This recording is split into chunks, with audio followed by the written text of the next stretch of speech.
Dear ladies and gentlemen, good day to all of you and welcome back again at the second webinar of Enraf-Nonius. Today we will continue our path in terms of the physical consequences of COVID-19.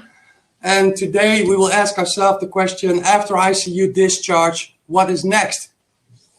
So the topic of this webinar, or the outline of this webinar, is the post-ICU corona complications, the PICS. In that sessions we will speak of the second phase, which is the early rehab, whereas of course NMES is still indicated. And after ICU we will see that in physiotherapy we will slowly start with low intensity training. Then in the third and final phase we will see that we go into a peripheral rehabilitation, which means that the patient has come home and from there going to private institutes in order also to receive treatment in terms of neuromuscular electrical stimulation. And then basically we switch from low intensity training to more guided intensity training. So that will be the topics of today. And we will try to build a block around this outline of the webinar. When we speak about post-intensive care syndromes, then we speak about, of course, the ICU-acquired muscle weaknesses from the prolonged inactivity during admission in the ICU. We also see a decreased aerobic and anaerobic endurance, which will cause an overall fatigue in almost every patient when they have been admitted to the ICU. Also, during prolonged inactivity, we will see joint pain and joint stiffnesses, which also has to be a treatable object. And therefore, we also can witness the problems in the activities of daily living, the ADL functions. Malnutrition because of the enteral feeding. People during the time in the ICU were fed by a PEG tube. And then due to the narcotics or due to the anesthetics, most of these people on a cognitive level suffer from memory loss and concentration loss, but also simple things like planning and structure is becoming somewhat a difficulty for these patients. And also because of this intensive time of being in an artificial coma, a lot of patients suffer from anxiety and depression. So you can see that there's a wide variety of problems occurring when these people come back to still in the hospital, but at least they are out of the ICU. So after ICU discharge, the load capability of a recovering COVID-19 patient is extremely low. The ability to transfer from bed to chair is of course the primary goal, but even simply sitting on a chair is already a huge burden for these people. So that explains somewhat how this patient is looking like. They are extremely vulnerable, and the simple things for us just to grab a cup of tea or to stand up from a chair will be a true task for these people. So you can imagine that rehabilitation is a very important factor in this trajectory. Now, the post-ICU corona complications also dictate that for every week in the ICU, it might take 1 to 2 months of recovery time. And these patients are in a truly alarming state of physical condition, muscle mass loss, organs that are not functioning proper, and possible lung damage. Here we speak only about just being in the ICU. Again, I emphasize on it because you have two parts where COVID-19 brings you the scar tissuing, the fibrosis of the lungs, and you see that possible lung damage can also occur due to only the ICU admission. So recovery from COVID-19 will focus on increasing muscle strength, improving lung function capacity, and improving aerobic and anaerobic endurance. ICU-related residual symptoms is long-term limitations in daily functioning, a reduced life quality. Do not forget that these people most likely will never get back to a 100% restore of function. So that is quite difficult thing to deal with. And simple activities of daily living, the ADL functions are severely compromised. So serious ill patients with COVID-19 require intensive physical therapy guidance after ICU and hospitalization. And that is why we emphasize so strongly on these 3 phases, because all of them have such an important factor in the trajectory of the patient. And then again, I would like to also get back to the post-extubation, because also this is giving so many complications for the patient. We see permanent lung tissue damage, sheerly due to the tube that is placed in the windpipe. Severe respiratory limitations may persist after hospitalization and diminished respiratory endurance during therapy. And this is what you will see in the second phase, where we will go into, is that patients are very easily fatigued. So we have to be watching very carefully how to deal with their energy level. And then, of course, the severe dysphagia is always stipulated, because it's a dangerous thing. All of the patients will suffer from this complication. It means that the fine-tune of the neurogenous reflex of the swallowing system is totally disturbed, which means that food and little fluids can easily enter into the lungs instead of into the stomach. And therefore you will see that patients are choking, can even suffocate. And I think the reason why we do it, because why we are stipulating this, is that with simple biofeedback, we have tremendous opportunities to teach these people within a small amount of time, to teach them back to normal swallowing again. And it's a true improvement of the quality of life of these people. So that's why we are somewhat emphasizing it again.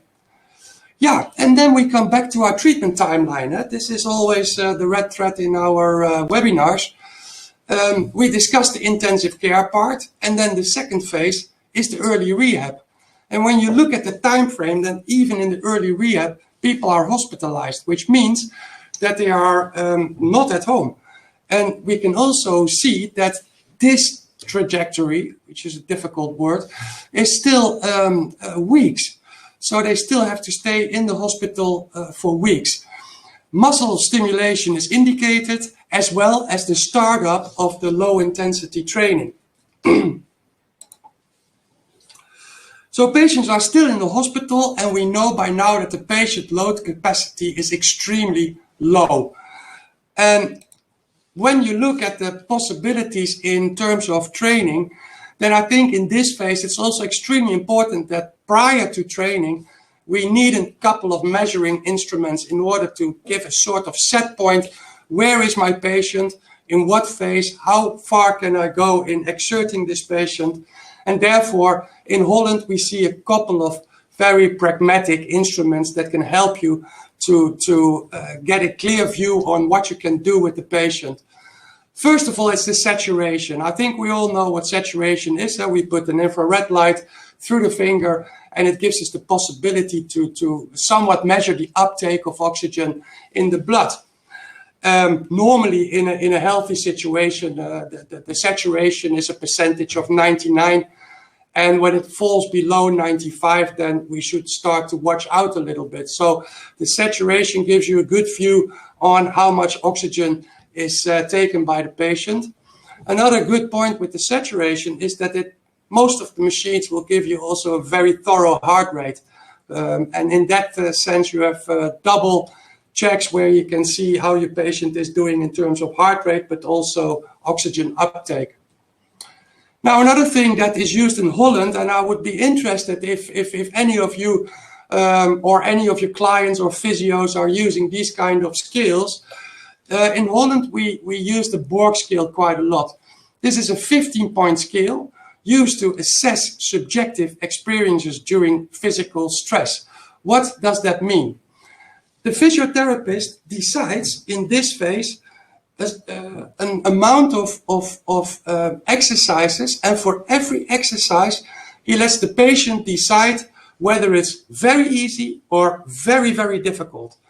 And those discriminations are marked with a number between 6 and 20. So for every single exercise, the patient will give you some feedback about its state of physical condition. And therefore, when you add the numbers together, then you will see a certain number coming out, and that will represent the physical fitness, or at least the possibilities of this patient. Another test which is also very useful is the short physical performance battery. Here you will do 3 tests. A balance test. The balance test also exists of 3 tests. You will have the patient stand up with the feet next to each other, with the feet in a tandem position, and with the feet behind each other. All 3 are marked with only 1 point when the test can be executed. If the test somewhat fails or is not being properly done, the patient will get 0 points. Then we have a walking speed test. And now look at the distance that we walk. It's only 4 meters. Again, you can see how vulnerable these people are, because even walking for 4 meters will be a sincere difficulty for these people. Also here, you mark the test with either 1 or 0 points. And then getting up from a chair, which we will repeat for 3 to 5 times. And also that will be rewarded. Now, if the patient falls down below 9 points, then we know that there is a serious problem with the physical condition. And this is where we start in the early rehab, just to discriminate what can we do to see what we can eventually start up with this patient. So then the next part is, of course, the exercise in early rehab. As we already know, there is not a lot that we can do because it's limited by the patient. So in physiotherapy, we will always start, or we will always try to make the exercises that we do as functional as possible. It's therefore that transferring a patient is always a treatable object. So the transfers from bed to chair, from chair to standing up, but also breathing exercises, whether you do them manually or with spirometrics. This can be a indication because you have to take a very deep breath and then push quite hard into the spirometer. So you have to see if the patient is fit enough to do this. So therefore, always be aware of overexertion in this phase. When we look at the first 4 points, then these are all functional. It's just exercising, physical exercising. As a follow-up, physiotherapy can decide, or the physiotherapist can decide, whether we will do the follow-up with the neuromuscular electrical stimulation, or the NMES. Why? Because you combine an active exercise session with a passive exercise session. And that means that maybe when people are overexerted, that they can receive the neuromuscular electrical stimulation in their bed, but you are still teaching these muscles to contract. And of course, the goal is hospital discharge, because people want to go home after such an extended stay in the hospital.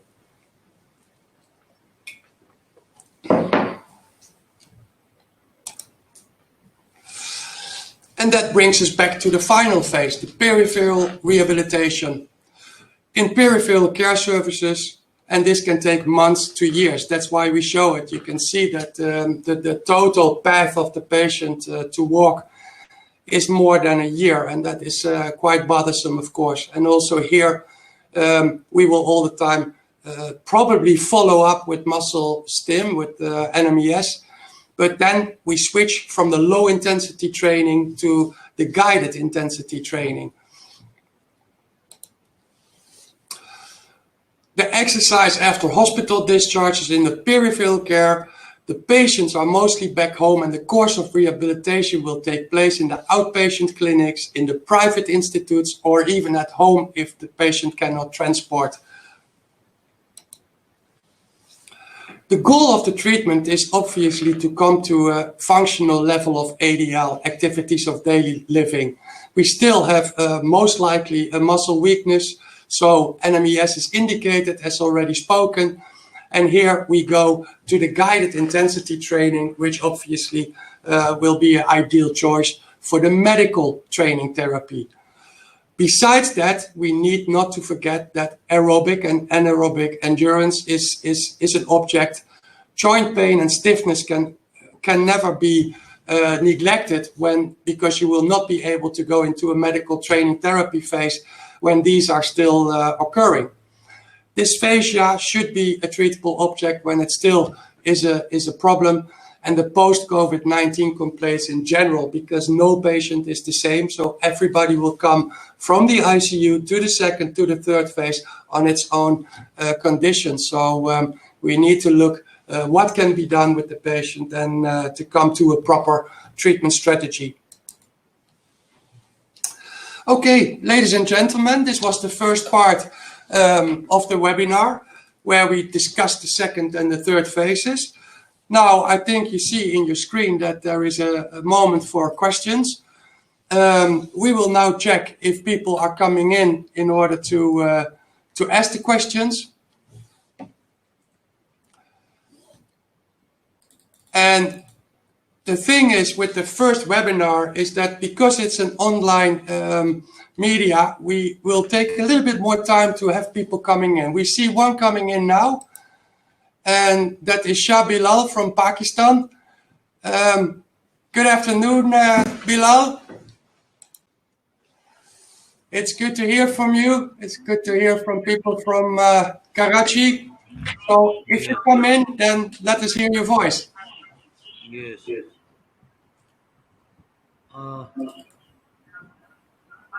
Can we have the soft copy of that presentation you just did? Yeah, sure, Bilal. Don't worry about it. We can do in any case what you want. If you want to conduct the webinar for your clients, then I will be most delighted to do so. And in some moments, this specific webinar and the first webinar will all be on YouTube, so you can at least take a look at them on the YouTube site. That would be great. Actually, I had some work to do. I connected in mid of your presentation. That's why I need the soft copy. Don't worry about it, Bilal. Thank you. Okay, hey, thank you for your question. Yes. Okay, people, so let's go back to the presentation. We were speaking about the final phase wherein we will trying to set up the patient with a good strategy in terms of physiotherapy treatment.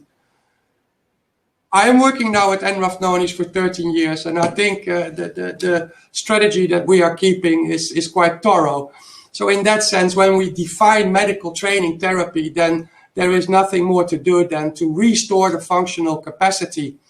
And what you see in a patient's trajectory is always the V in rehab. The V in rehab means that we start here on a normal 100% functional capacity.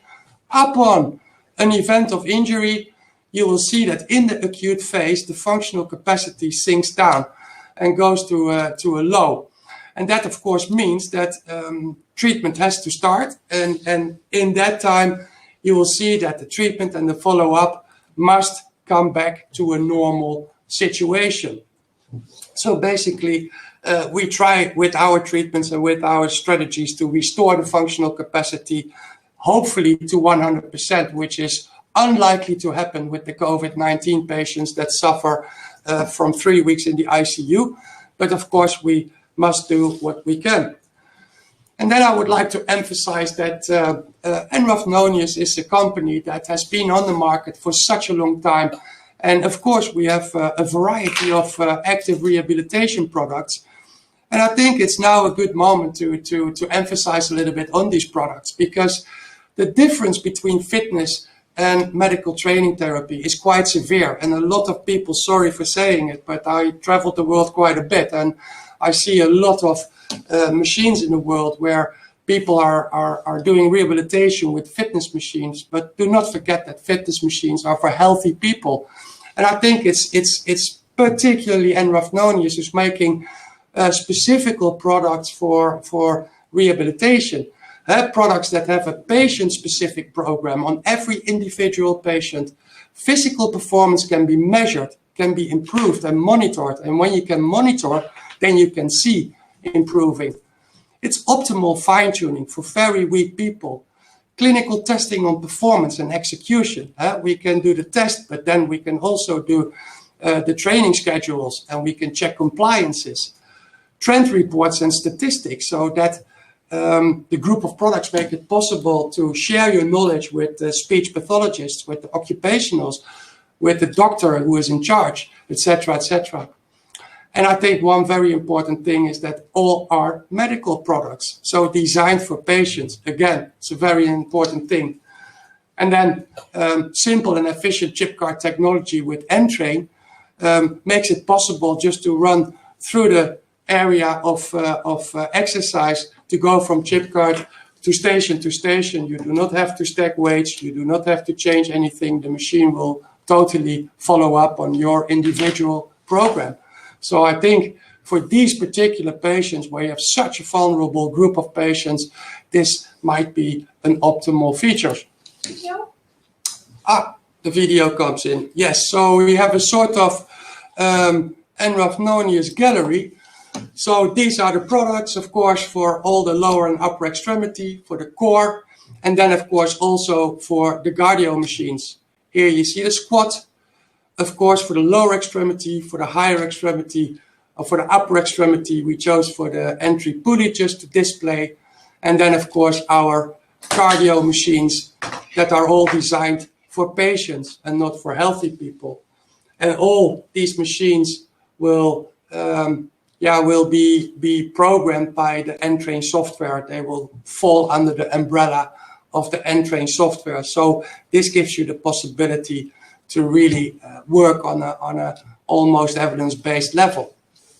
So the features of the EN-Dynamic and the EN-TreeP pulley is extreme low starting resistance. It's again, people, very important that you can shift weights with 0.5 kilos and that you can literally do an exercise with 1.5 kilo. Because we see already when people are in the second phase only able to walk for 4 meters and then already have to rest, then you can also imagine that maybe a leg press with 60 kilos is totally out of the question.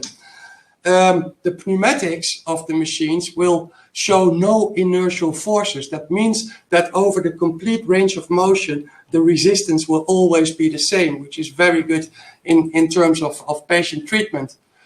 The patient feedback is in many ways to explain. The patient can, of course, give direct feedback to the physiotherapist, but also the machine will record a lot of data on which we can see the compliance. We can see immediately when exercises are too heavy or when exercises are too low, or when people are skipping exercises. It does not necessarily have to be bad, but you can at least conclude maybe that the exercises were overall too heavy for the patient. So you can immediately adjust those kind of strategies. And of course, this is the optimal guided training with N-Train software. The special features of the N-Motion, I would like to tell it to you one more time. We did many trainings on the N-Motion, but I think it's a very important machine in terms of rehabilitation, because this treadmill was specifically made for physiotherapy. It has a very low step up, so people can easily access the treadmill. Dual slope technology, it's a very technical thing to say, but imagine what you are doing, because we have the possibilities for an inclination, but also for a declination. And this shifts fitness directly into therapy, because these two things make a discrimination between concentric and eccentric muscle movement. Concentric means that as soon as the muscle is contracting, it's also shortening. But with an eccentric muscle movement, you see that with the contraction, the muscle becomes longer. And these specific muscle movements are very important in lower limb rehabilitation. Now, this is not just done to make it sound good. It is done to shift it towards a therapeutical action. And then, of course, the approved physiotherapy test protocols are all in the N-Motion. And it's a medical device directed certified machine. So that makes it a medical product and not a fitness product.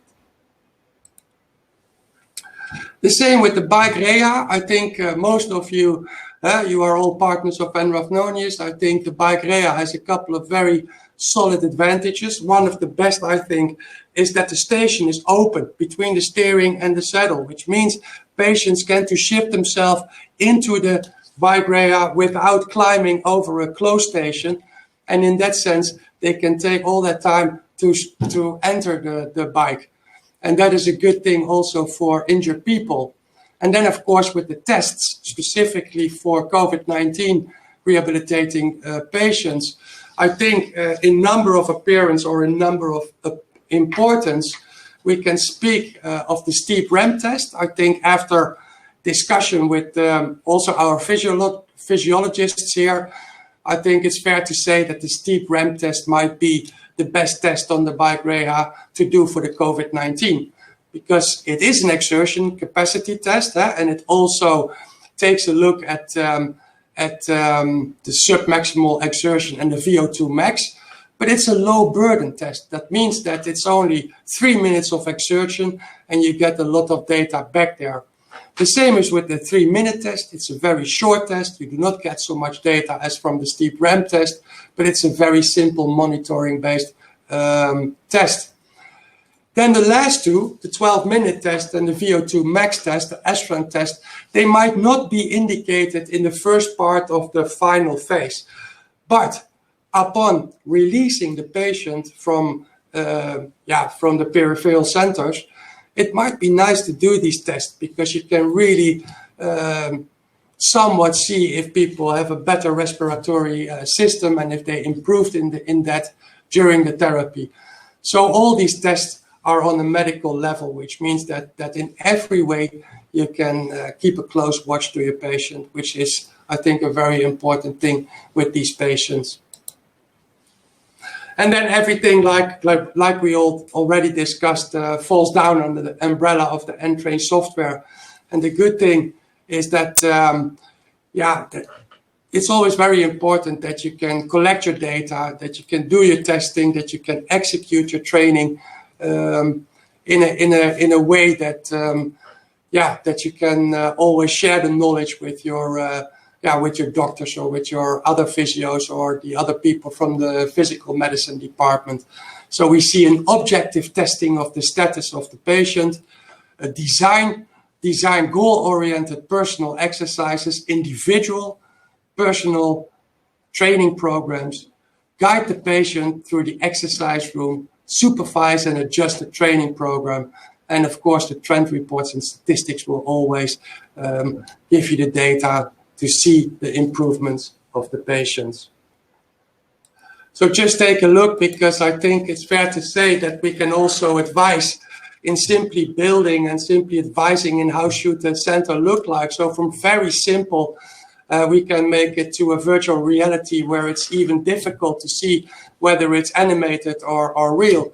But I think the total package of the Enraf-Nonius machines are just for this group of patients are totally indicated. So if you have any projects that are up and running, or if people need advice, I think after 95 years we know a thing or two about physiotherapy and how to design these kind of institutes. And ever feel free to contact us if you need help there, okay? So people, this was the second webinar. And I think this completes the webinar on COVID-19 for now. I would like to sincerely thank you for participating.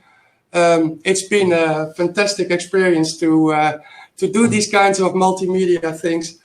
And I hope that you enjoyed it too. So for now, thank you very much again. Stay safe, stay healthy, and bye-bye. Questions? And now I hear that we go back to the questions. So let's see if some questions came up. Ibrahim, I'll activate your microphone. Ibrahim, thank you for coming in. I think within a couple of seconds you are online. You are online now. So please share your question with us. Hello, Hans. How you doing? I'm fine, thank you, Ibrahim. And you? I'm doing very fine. It's good. It's really a pleasure to have a direct session with you. As I heard a lot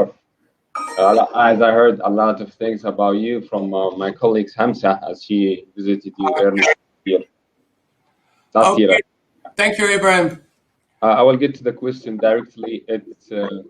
I think it has to be with our medical fitness equipment. as we have a huge potential here in Saudi. So far as I joined my company Salhiya for the last 10 months. So, and we have aggressive competitions from HUR, HUR, as you will know it. The sizes of our machines, it's kind of bigger than the other competitors, and it takes more space when it comes to the gym or in the hospitals. And the third is some of our equipment could be merged in one device, like the abduction and induction, and for the customers, it makes a huge difference. When you have multiple functions in one machine, that limits your space, which means that we do emphasize a lot on group training, and we even make medical training as a sort of medical fitness available. Then you need a lot of machines, otherwise your center will completely choke on too many people having too little machines to work with. So that is a choice, obviously. But I think if you look at the projects where we are now participating in, then we do not speak about 3 to 5 machines. You know, we speak about full rehabilitation clinics where people need to have a flow of patients, that whether they go to the training center or to the pool or to the one-on-one cabin, those all have to be regulated. And therefore, I am not a strong supporter of double or even triple functions on one machine. It's nice for when you have a one-on-one, but it's not very good for medical training therapy. But obviously, people can all the time discuss with us about that. Thank you very much for your question, and we will continue to speak to Remla. Remla, I will activate your microphone, and we will see if you are coming in. Can you hear me? Yes, I can hear you. Welcome. Thank you for participating. Thank you. So I have 2 questions. Please. One was in regards to the NMES and whether you have any experience.